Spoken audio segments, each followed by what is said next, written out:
Hello, everybody. Good morning, good afternoon, good evening. Welcome to our session. And I think we have an exciting conversation coming up with, of course, Sherry, Luke, and our guest of the week, of the day, of the month, Chris Paine. Welcome, Chris. Hello. We're so glad to have you with us. Lovely to be here.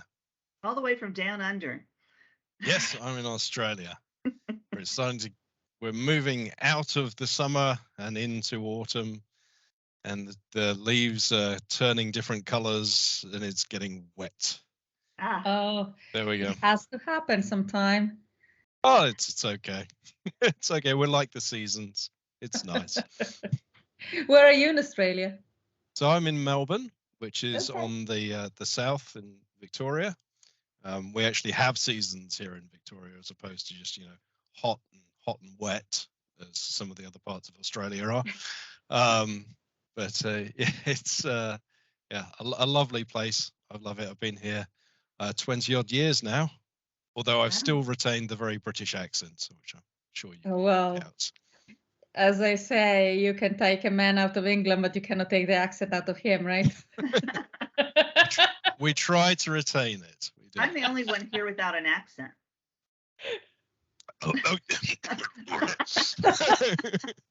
No spitting on the screen, please. So, Chris is an SAP mentor. You are a part of the Confidant group, I believe, still now. Yes. You have an incredible experience with customers in technical design, technical lead, implementation, architecture. Am I missing anything?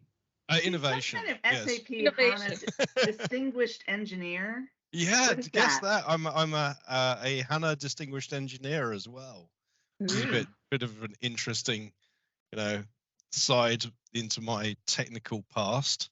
No, but when it came out, when the HANA database came out, was playing a lot with some fun things to do with extensions.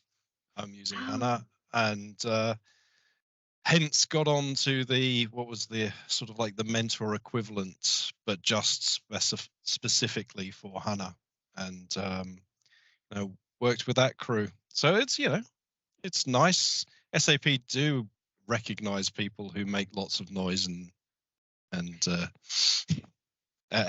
talk generally nicely about them.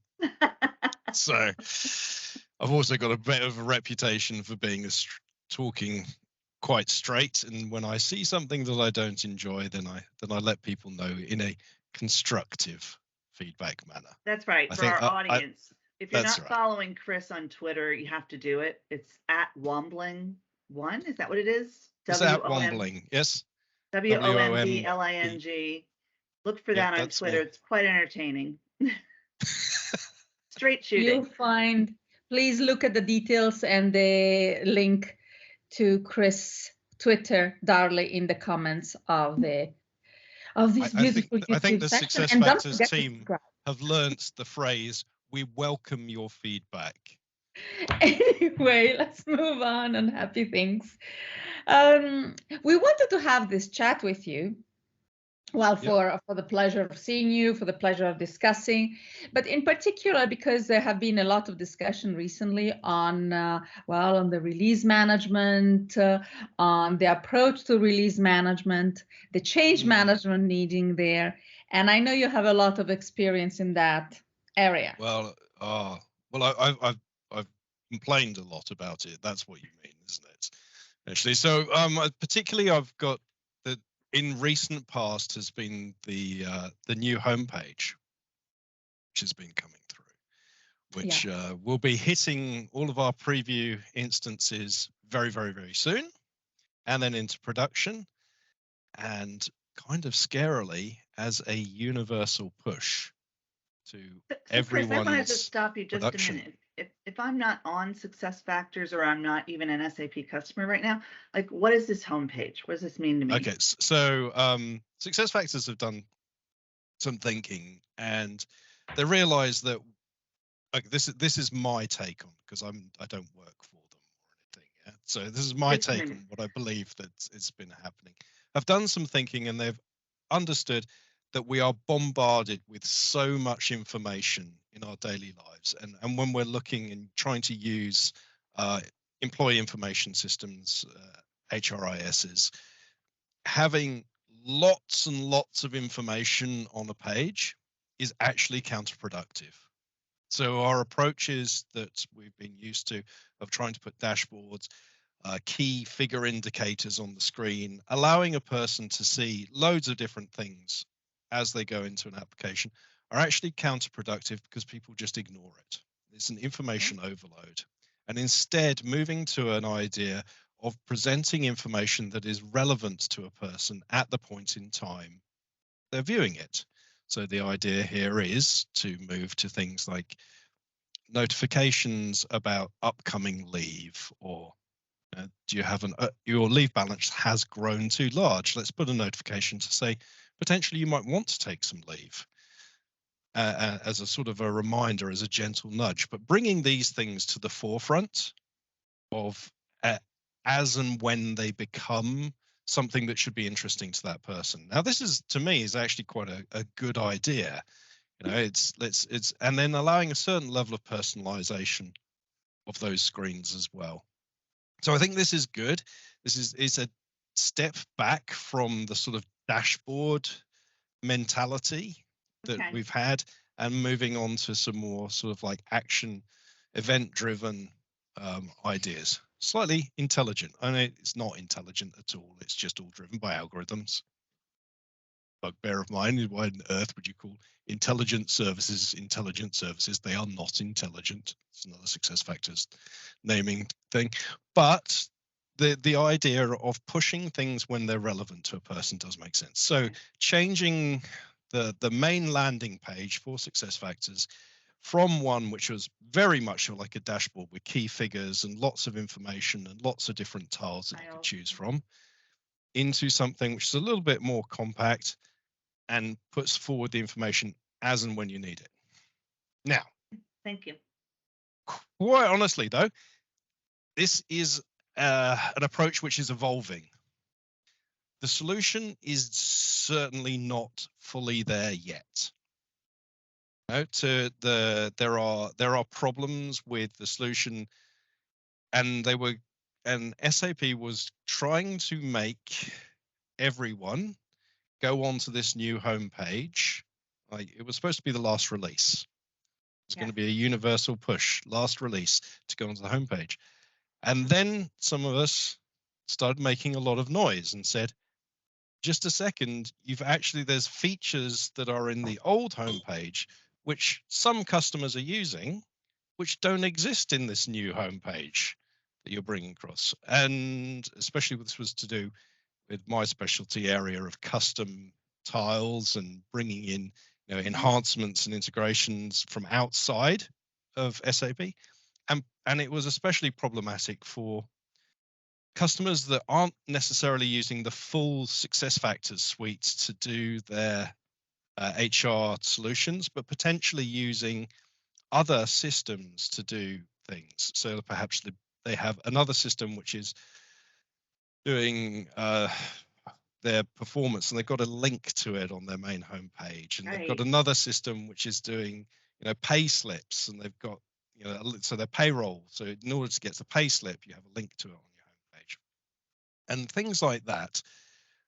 It was going to prove to be very, very difficult to implement in this new homepage. One of the particular ones that I highlighted was there wasn't an easy way to be able to show some tiles only to managers, which I thought, you know, come on, that's got to be role-based. Yeah.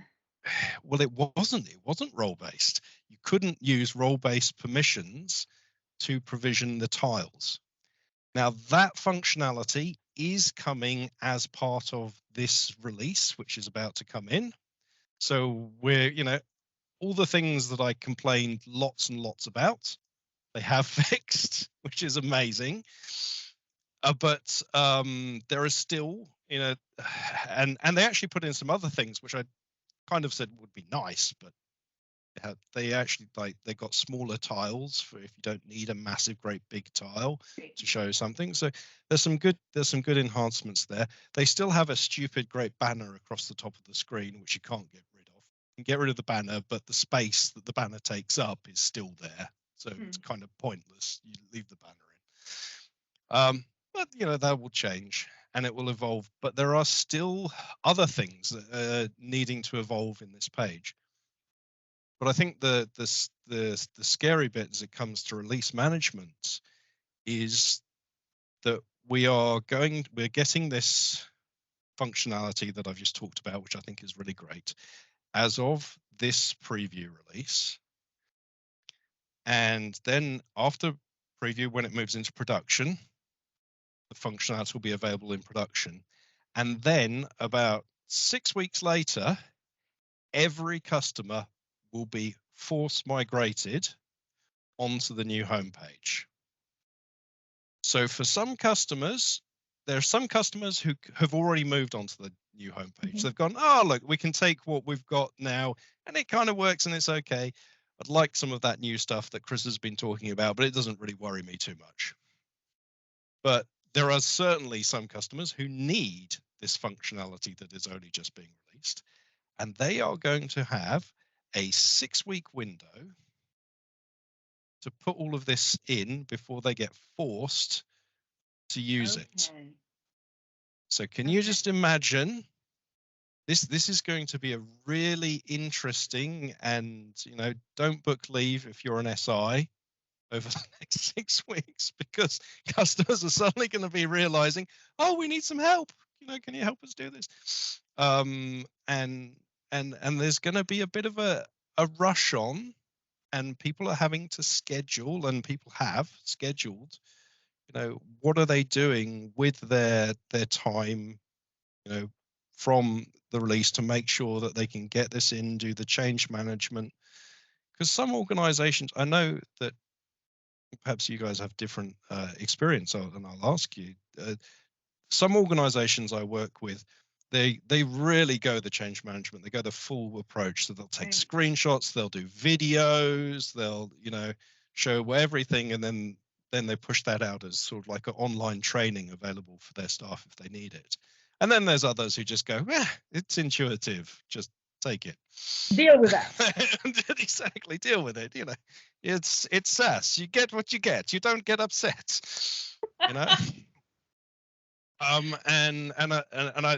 then there's a whole range in between. But there is going to be some of that. It's 6 weeks is a tight time frame to put something together, put the change management, figure out who's going to be impacted, who's not going to be impacted.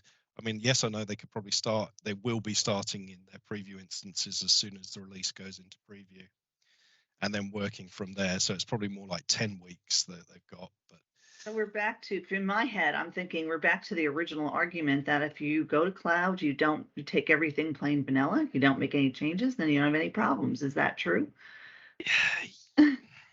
No. Not really. I mean, no. So this is what about the customer who wouldn't realize that this isn't paying attention, wouldn't realize this is changing? I suspect, particularly in case of small customers, I suspect some may actually be in that situation. A small customer that doesn't have many dedicated people may have a surprise opening up one day. Say, all of a sudden, they're going to wake up one day and they just, what the hell happened to our home screen? Right. It's gone.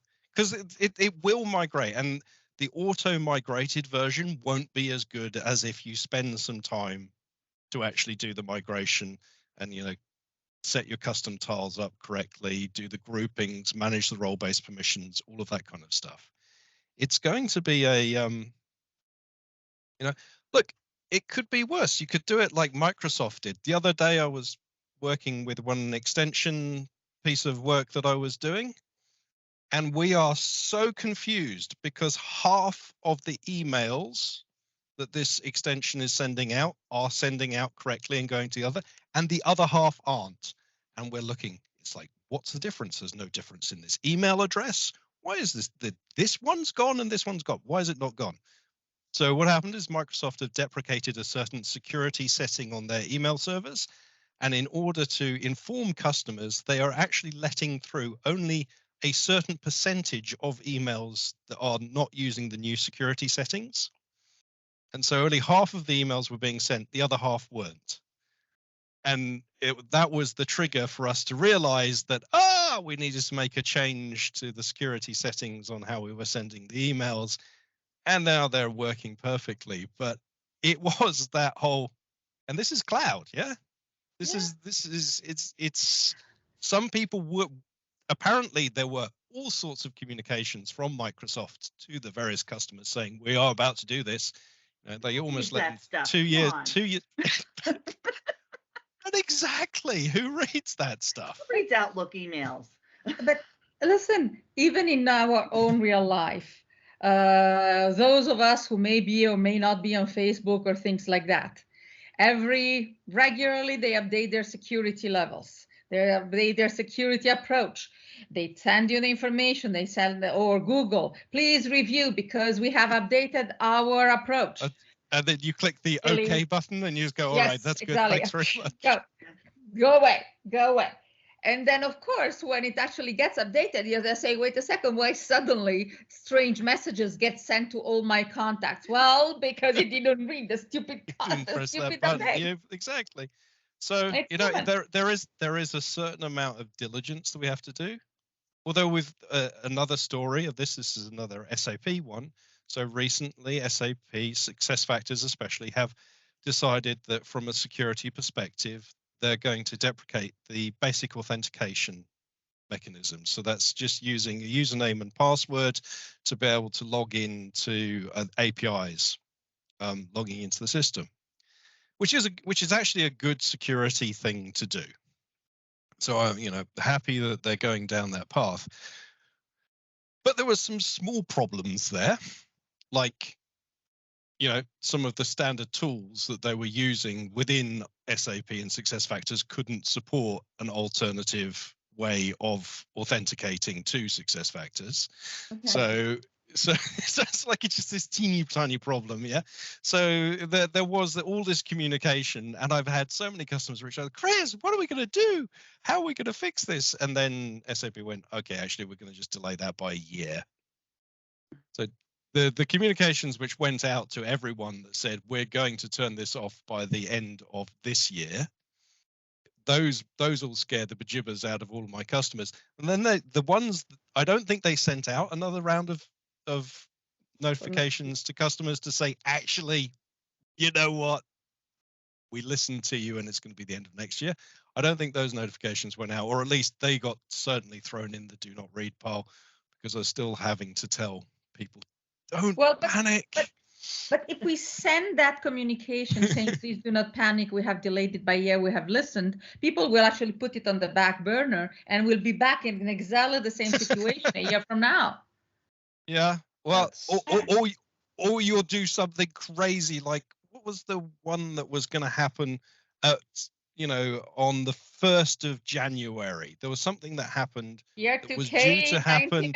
It was the length of the certificates that were being used for the single sign-on stuff, yeah?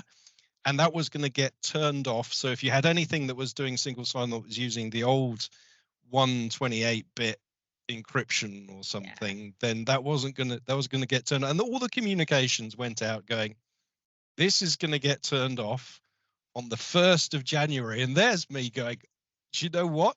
If anyone calls me on the 1st of January, it's going to be a problem, because it's a public holiday and I'm going to be out late on, the 31st of December. It's not going to be in a good mood for support calls about my system doesn't work. So I was like, why would you do this, SAP? and then I did get the feedback through back channels, and actually, Meg Bear was very kind and sent an email to some of my customers, because I asked her to, saying, don't worry, we're not actually going to do this on the 1st of January. It was just a forewarning.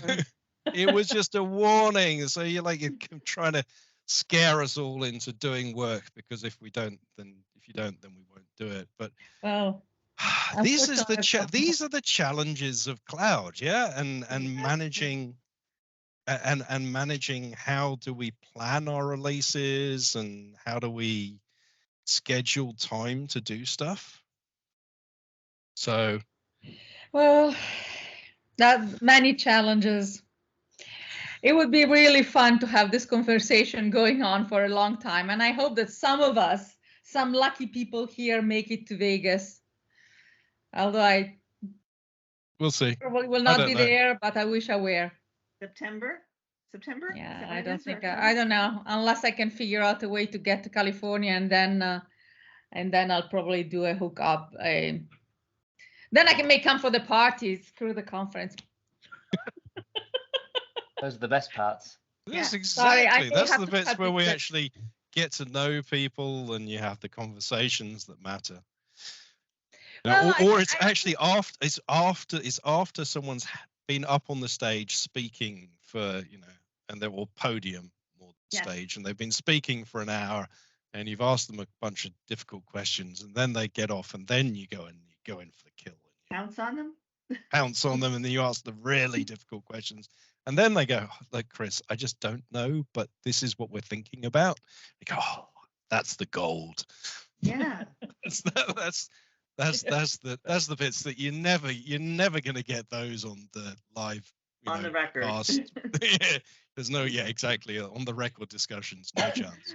But that's true also in any kind of meeting. When you go in person, you sit there, you have this silly meeting that goes on and on and on with slides and all the lights on and everybody talking, and then after you ask your question, you get no answer, you go to coffee. And as you walk to coffee, that's when you might get your answers if you actually poke again.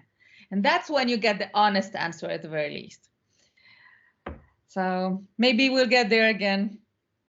So this is going to be my reason to get people back into the office, so that I can not have a meeting with you, but it's the thing that we'll do after the meeting afterwards when we're actually going to talk really, and then we can while we go get coffee.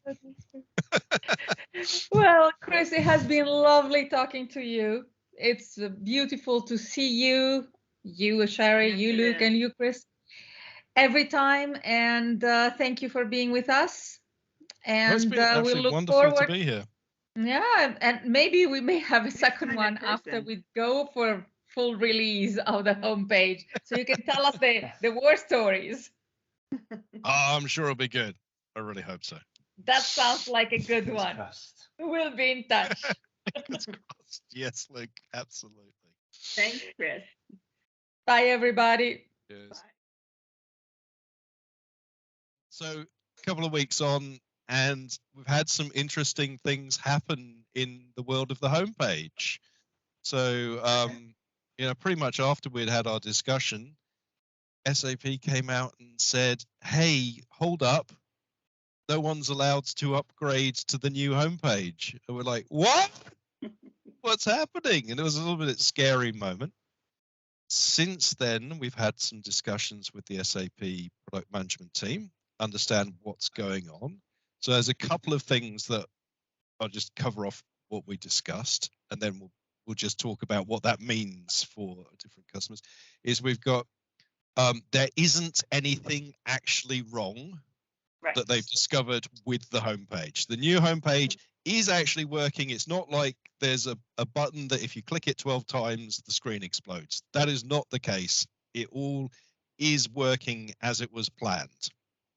Okay, and that's good.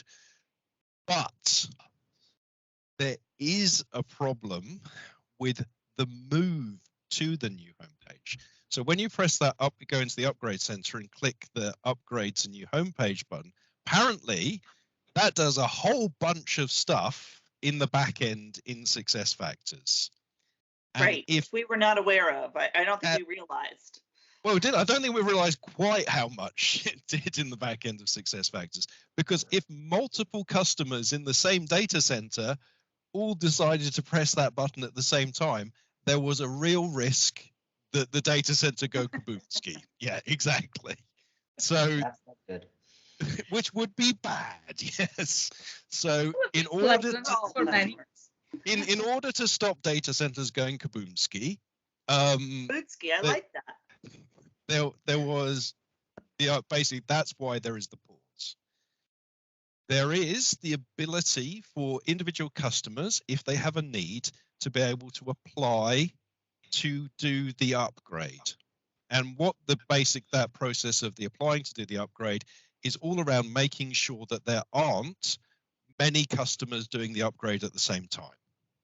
So you can apply, and then SAP will, they want to say yes, but if you have applied to do the upgrade at the exact same date and time as 10 other customers, someone's going to get moved around and reshuffled so that you can choose to do it. So if you speak to your AE or CE, there's forms that they will be able to give you to fill in. The really important things that are worth noting is exactly when you're planning on doing it. The more detail that you can give to them to say, we are going to do the upgrade, at this exact date and time, the more likely they're going to be able to say yes, because then that enables them to really stagger the load across the different customers. So that will be helpful.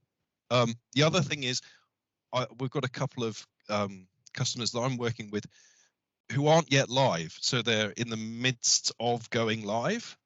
So if they're net system, new customers, in other words. Absolutely net new customers. If the system that you're upgrading doesn't even have any employee data in it, then definitely let SAP know, because that's a no-brainer, because there's no load for this migration piece to happen. And then SAP are probably going to say, yeah, absolutely. So that's definitely make sure that your A is aware of that. But then fill in the form, and apparently, turnaround time's around about 24 hours at the moment. It's not like a really slow process or involved. And then you get the tick of approval to be able to do the upgrade. So, yeah. Chris, you mentioned when we were on our other call with SAP that you had a customer that you were migrating. The migration took a really long time. It did. Well, and I think that was the piece. There was this lots of stuff moving where we had loads of old to-dos and stuff which were being moved across. I think that's something to do with the data that's happening, because you can see there's like this to-do migration piece, right? And stuff. Yeah. Look, quite honestly, as I was saying to the SAP guys, as far as I'm concerned, it's a black box. Yeah, you haven't given me any new APIs. I just got a new screen. Kind of does what the old screen did. Looks a little bit prettier, has some other stuff. But in order to make it work, apparently there's a whole bunch of stuff that's happening back there. Okay.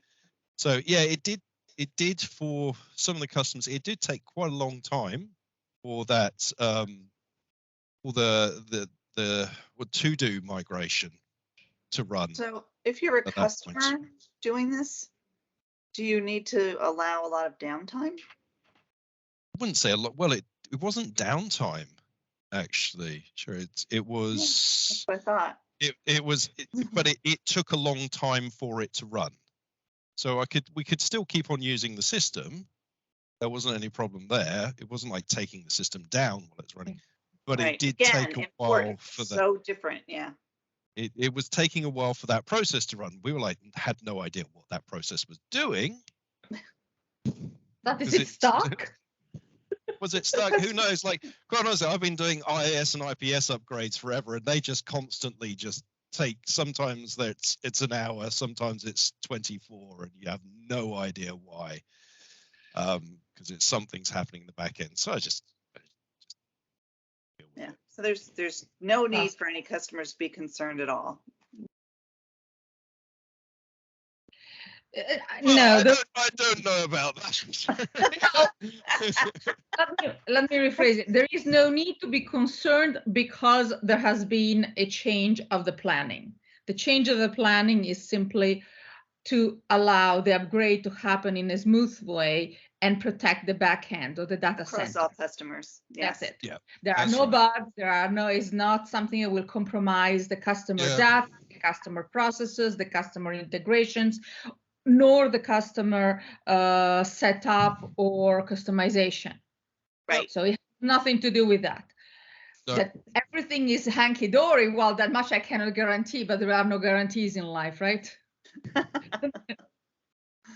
But and they're not going to use the pause to do any further feature development. Damn. Correct. So I was asking for that. That was not going to happen during the pause time. So, which is a shame. They didn't budge. Nice try. They did not budge on that one. So, well, yeah, I think the thing that we now have to be careful about is, okay, so when are we going to plan to do this? And when are we going to plan to do it in the different environments? And if you're a customer who hasn't yet done the upgrades in your different environments, how are you going to plan? Because I think you've got to probably put a little bit more rigor in your planning of when you're going to do it. Or do you just wait until the pause is over and then you go, okay, pause is over now? So I think they've come up with a date for that, but that's tentative based on them being able to do the code that's going to fix the, protect the data centers. It's a hard call, to be honest. In my books, it's going to come within a relatively fast amount of time. It's not going to be in years. It's not going to be in 10 months. It's going to be in a few months.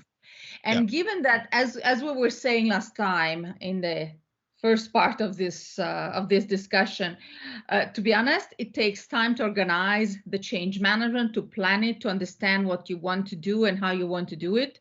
I would say, look at it, get comfortable with that, and then decide in what terms. So it could be a good thing for some customers, like, if you've already done the upgrade in your preview instance, well, you've got a whole bunch more time to potentially put together some change management pieces, do that, play around a little bit, look at some of the nice things with the small icons and the playing around with the new functionality, the RBP controls and the folders that are in there now, that potentially you wouldn't have allocated yourself time to play with because you were, you're on a timeline. there was that tight timeline to get it into production. Yeah. So potentially that's a good thing for some customers who have their thing. I think it's going to be for those customers who hadn't yet pressed the go button on the upgrade in their preview instance. I kind of would recommend to them to try and at least ask for the exemption to do the upgrade in their preview instance, to get it in a little bit earlier to start playing, rather than waiting until the pause is completely over. Yeah. Sounds like good advice. Yeah. And it should be doable because usually the preview instances have also very limited population in very limited amount of data and customer data. We're not talking about the hundreds of thousands of records that are sometime in the live environment. So hopefully that's something. Does that happen to your customers? Like my customers just copy down the whole blinking production instance, their preview instances. No. In our case, it's preview is a limited environment with, but hey. Okay. Well, thank you so much, everybody, for taking the time to be here with us again. And it will be great to hear from you again, Chris. And I'm sure we'll have you again in a close future. And thank you, Luke. Goodbye, Shari. Good to see you all again. Thanks, Chris.